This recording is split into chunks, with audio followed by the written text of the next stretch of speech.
Hello everybody and welcome to the latest installment of Voices from LLT, our very own in-house language learning and technology podcast. Today coming for you live from Vietnam, from Da Nang, the Asia Call conference. My name is Hajo Reinders and today I have the privilege of speaking with my friend Professor Andrew Lian. Andrew, welcome. Hello, thank you very much. It's a great pleasure to be here. Thank you. There may be a few people who don't know about Asia Call. You have had some involvement with that, one could say. Can you tell the audience just briefly, what is it? Sure. Well, Asia Call is a professional and research organization that was established more than 20 years ago. Initially in Korea, it had its first conference in Thailand, and then it's been going on ever since. We've had regular international conferences every year. We've had a small hiatus at various times, but this is our 20th international conference. It's pretty good, and we've attracted quite a lot of people over the years from all over the world. Right, and this year, 2023, the theme, of course, is? Well, the theme, of course, is as you would expect, which is artificial intelligence and critical digital literacies. But fundamentally, everybody's just talking about ChatGPT and derivatives of that in terms of large language models and other goodies. Actually, we haven't talked a lot at all about pictures and drawing and video. It's been mainly text-based. Mainly text-based, yeah. So at this conference we have, I think, participants from about 17 different countries, mostly from Asia. There's a couple of people from the United States. A couple of people from the United States, a lot of people from the Philippines, a lot of people from India. Indonesia, India, yes, Japan, yeah, Cambodia, indeed, yeah. And so one of the things that we've tried very hard to do over the years is to make the conference accessible to people in the region whose level of income is not as high as say the West. I've just come back from World Call where I was a keynote, and the fee there was around $500, which nobody can afford. No. In the region. So our fee here is around, I think, $150 or less, depending on what you're trying to do. And in the past we were able to offer scholarships, and now it's become more difficult because of the financial squeeze. And also because people are now used to online conferences. Yeah. And so the demand for face-to-face conferences is perhaps not quite as high. And people are more used to staying at home, being more comfortable and so on. So apart from the focus on Asia and the relatively affordable entrance fee, shall we say, is there anything else that makes Asia Call special? Well, Asia Call is actually one of a number of Asian associations connected with computer-assisted language learning. There's nothing particularly special about Asia Call in the sense that it specializes in one area or another area, but it has created over the years a kind of stream of, well, initially returning people, but somehow it keeps attracting new people all the time, and I think that's pretty good. One of the things that we are interested in doing is that we are interested in the possibility of creating MOUs with universities in the region. And I say this because initially we hadn't thought of it. We had asked people to be country representatives, for example, and so we had somebody in the Philippines, somebody here, somebody there, and it didn't work very well. And then suddenly, in the last maybe 4 or 5 years, some universities have come to us and said, "Oh, we'd like an MOU with Asia Call." And I asked them, "Why do you want an MOU with Asia Call?" And they said, "Well, because we can work together on projects." And you're an international association. So they got something out of it. We got something out of it. I have to explain, by the way, that we have no members. We have no members. We have no income apart from the conference, and so we are really constantly renegotiating the connections with people. Yeah. So back to the MOUs. The MOUs are very handy. We've got 4 at the moment with Dongren University, with the institute an Islamic institute in Cirebon, another university, and 2 universities in Vietnam, Van Lang University and Hanoi University of Industry. And so we're thinking, oh yeah, that's a good way of strengthening the kind of intellectual infrastructure as well as the physical and people infrastructure of AsiaCall. Well, it certainly feels like a community. This was, I think, my first AsiaCall conference. Yeah. And I noticed a lot of people who knew each other, who'd been to several previous conferences, and that's, of course, always very, very nice to see. Just to finish off, how about your own research? What are you focusing on at the moment?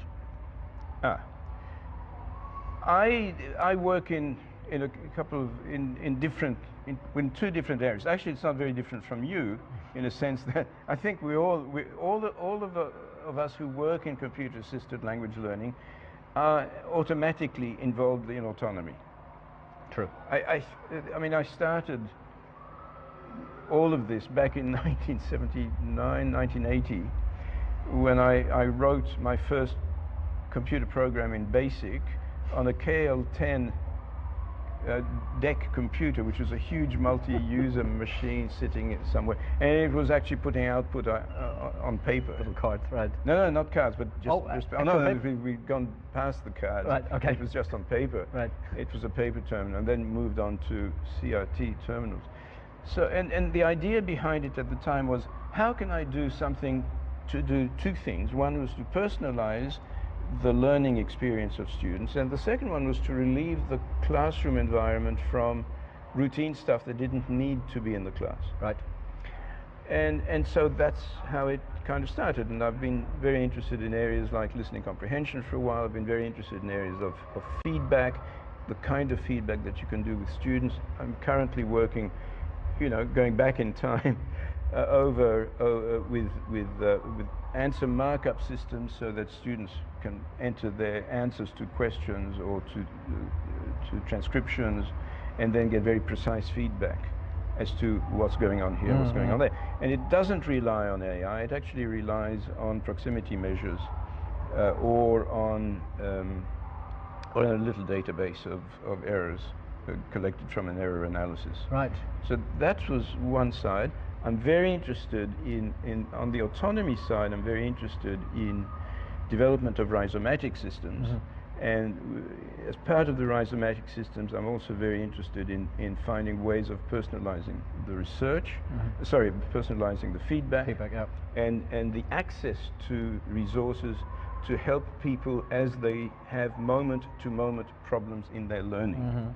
So, you say to people, here's a project, go and do this, and they say, well, I can't do this thing, and I can't do that thing, and I can't do that thing, or they say to themselves, and then they seek out the resources to help them. Connected with that is a thing called precision language education that I kind of, not quite launched, but I started talking about in 2017, and all of this stuff has been published, by the way, and the notion behind precision language education is that everybody's perceptual mechanisms are different, and therefore we need to adjust their perceptions of whatever it is that they're trying to learn to them, rather than using a statistical model of how a class might learn or a group of people might learn. Averages. And we've started doing that using a theory of perception called verbotonal theory. Verbotonal theory has allowed us to identify some of the best ways of making that connection between perception and learning. And so I guess my latest piece of work, or my latest thinking, revolves around the notion of the interface between perception and learning. Right. And so leaving it as general as that for the moment, but we have done some very specific work in China on load on the brain, what happens when people listen to audio materials, and we've discovered that if you feed, for example, intonation through the left ear, and exactly the same, and exactly synchronized, the same sentence in the right ear, but without filtering, the brain loses some of its load and can redistribute it towards perhaps better processing. Right. And that's coming out as an interesting experiment at the moment, but perhaps an interesting result in the future. because we've got one experiment that's worked where people increase their scores on a particular speaking task by 7% using a double-blind rating system, so nobody knew what they were rating. So 7% improvement. Yeah. Oh, So P was the P value was 0.001, so it's very high. And so we're at a point where we're starting to say the following: can we improve learning simply by manipulating the audio signal that's coming into people's central ears? process. Yeah, right. So it's and then perhaps even saying, well, perhaps we need to tune it differently for each person, and that's where artificial intelligence will come in and be very handy. Right, fascinating. And I know that you have had and have a number of PhD students who are working with these concepts and ideas. We'll put a link in the show notes where you can learn more about Professor Lian's research and also his PhD students. Thank you so much for watching. Thank you again. Wonderful seeing you here. It's been great. Thank you, and thank you for being a keynote for us. Thank you very much. This year. Thank you.